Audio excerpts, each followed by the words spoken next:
This is a reminder that nothing I say in this video is advice. It's not investment, financial, legal, tax advice. Really, no one should do anything based on anything that I say in these videos ever. They're purely for entertainment. And we're back for more Reddit questions. And start with a doozy. There's a lot to unpack here. Inherited 100K and looking to stash it in a high yield account for the next 30 years. I do not need to access this money between now and then. First, I'd say that's what you think, and maybe you're right, maybe you're not, I don't know.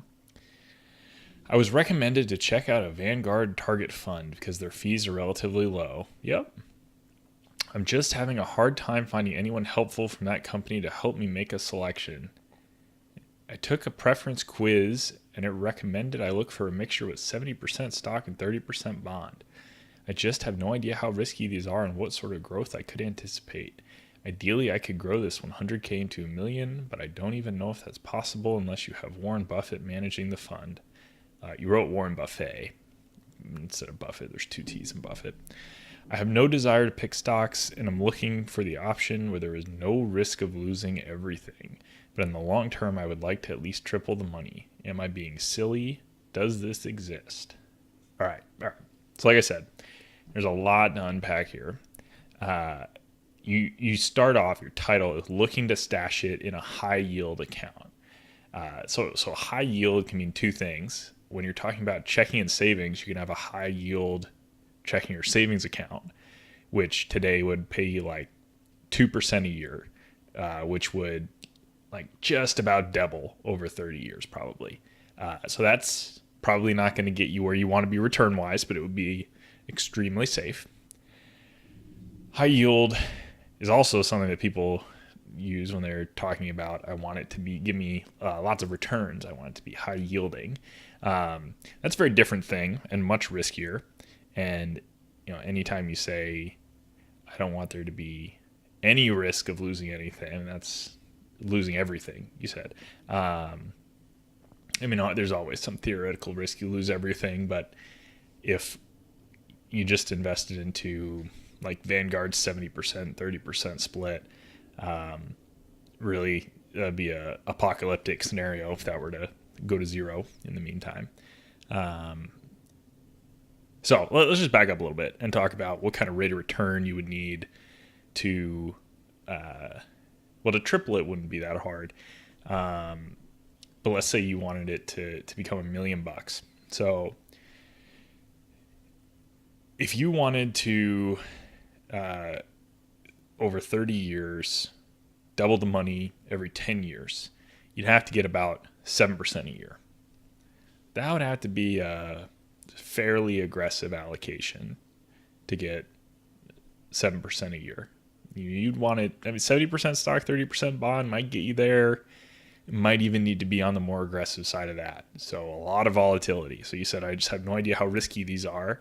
I saw a post yesterday where someone said, "Yeah, I noticed the Vanguard fund I put my money in was down 10% sometime last year. Is this normal?" Of course it's normal. It's crazy to me that so many people just put their money in these things without understanding the volatility. What you need to know is whatever you put into stocks, that can go down 40 or 50%. It's probably not going to, but over your lifetime, you'll probably see one or two, three or four 40%, 50% drawdowns. It's just going to happen. Okay, so backing up. You get 7% a year for 10 years. It's roughly going to double. So it'll take you from 100K to 200K.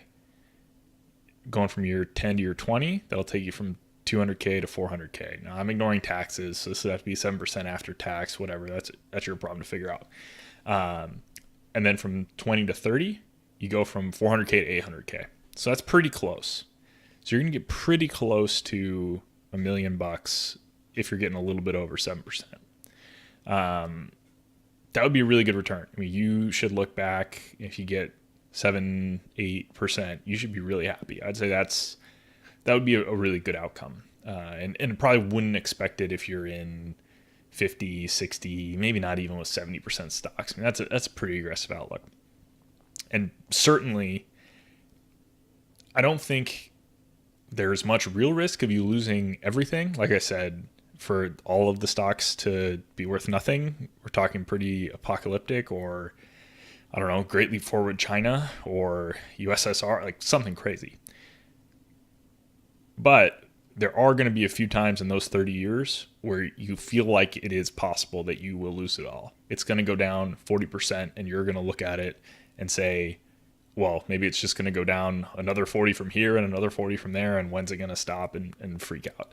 So you need to go back, do a lot of research on what the stock market has done in the past and whether you're willing to stomach that or not, and figure out if what you want is something that's yielding 2%, that's totally safe, or whether you're willing to stomach that volatility for an extra 2, 4, 6%. But pretty wild, very interesting.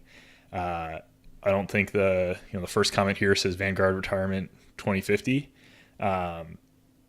Definitely figure out what you're getting into before you jump into that. Need to set up father 61 for retirement using 180K in cash and 30K in annual income. Need to get my dad set up for retirement. We're going to see a CFA. The CFA is a chartered financial analyst. CFAs usually do investment work for fund companies. They usually don't do planning, although you could have a planner that's gone out and gotten his CFA. I'm not sure that's the right designation, though.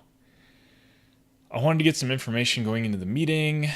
Here's his financial situation. He's on Medicaid. Medicaid's tricky when you got that much in assets, right? I don't know how that works. I'm not that familiar with Medicaid. Yeah, you need to figure out how much that 180K a year he needs, how much he is going to spend of it, and what the big risks are. What are the odds that he's going to need a bunch of extra care? Is he going to stay in his house? Is he going to have 24/7 care at some point? 180K might be enough, or it might not. Family member trying to spend inheritance before mother is gone. And this thing's a doozy. All right. We come from a small farming community in the Midwest. My grandfather was a fairly successful farmer. My mother, now 69, is his only child. Before he passed, he set up a few trusts. Good for him. $4 to $5 million. When my mom passes, one property is to be sold, and the second one is up to us to decide what to do with. Fair enough. You've been married, you've been employed. Your sister has a lot of kids. Your sister's a stay-at-home mom. Okay. They have a second mortgage. And the brother-in-law thinks he's a lot smarter than he is. Your sister encouraged your mom to splurge. Okay, mom helps them with a lot. Well, I don't have a problem spending some of this money.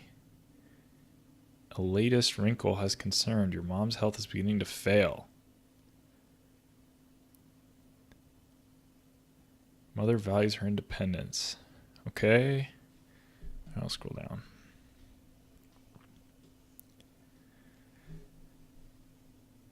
My sister's suggestion is they sell both homes and all move together into a new home. Oh, and here are some links. $1 million. Yeah, those are big. Those would be big in the Midwest, huh? Gotta have room for everybody. Move into a giant home. And then, okay.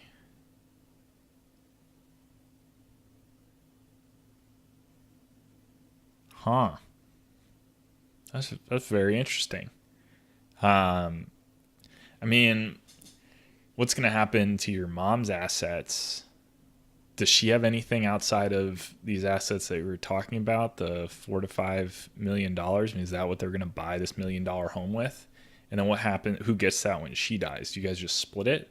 Because, I mean, you'll end up getting your half anyway. I mean, sure, they'll be spending a little bit of extra money on upkeep and stuff like that. But if they're really taking care of your mom that needs like 24/7 care, I mean, they're going to be putting a lot of time into it. They probably deserve it. Yeah,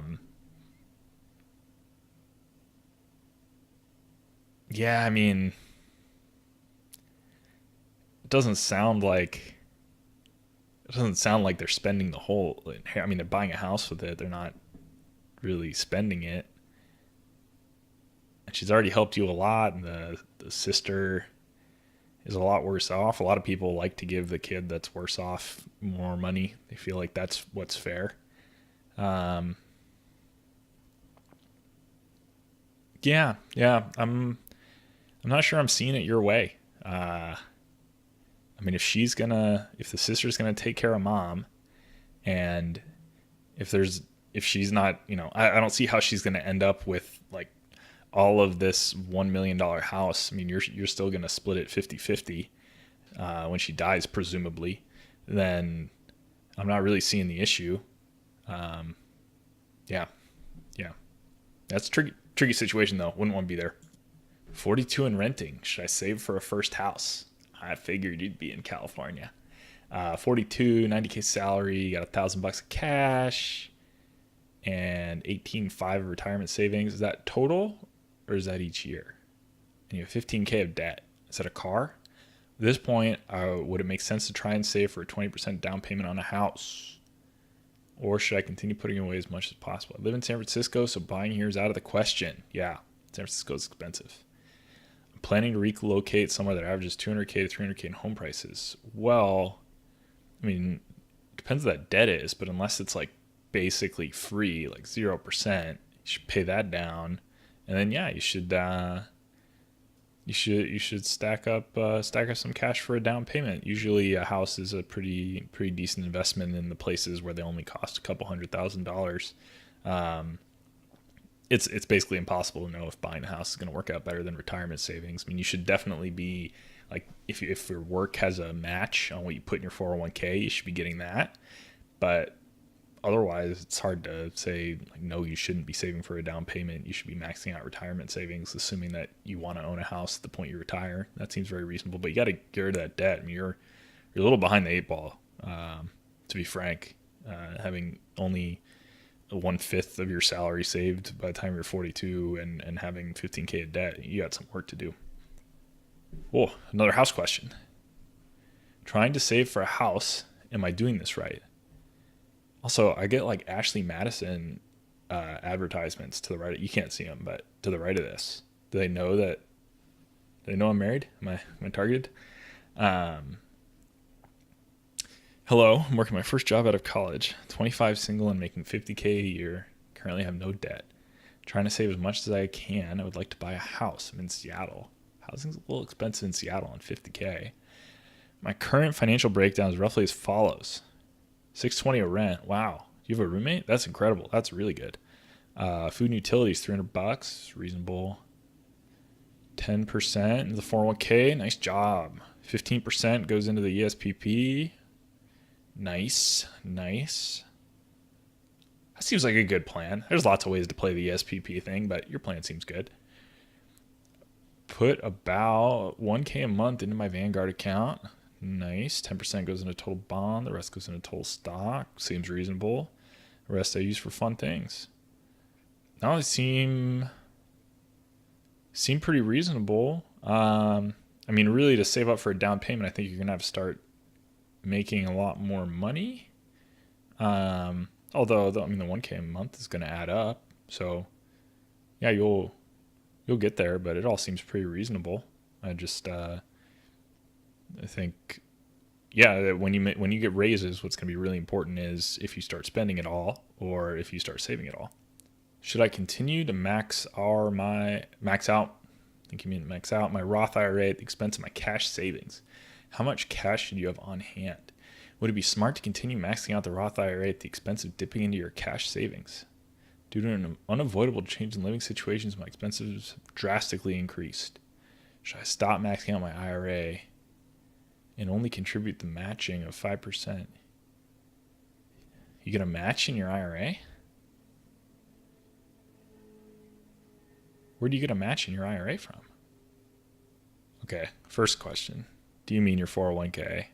Yes, I meant 401k. There we go. That's good. How much cash should you have on hand? And how low should I Okay. Okay, well, yeah, you should definitely get the match.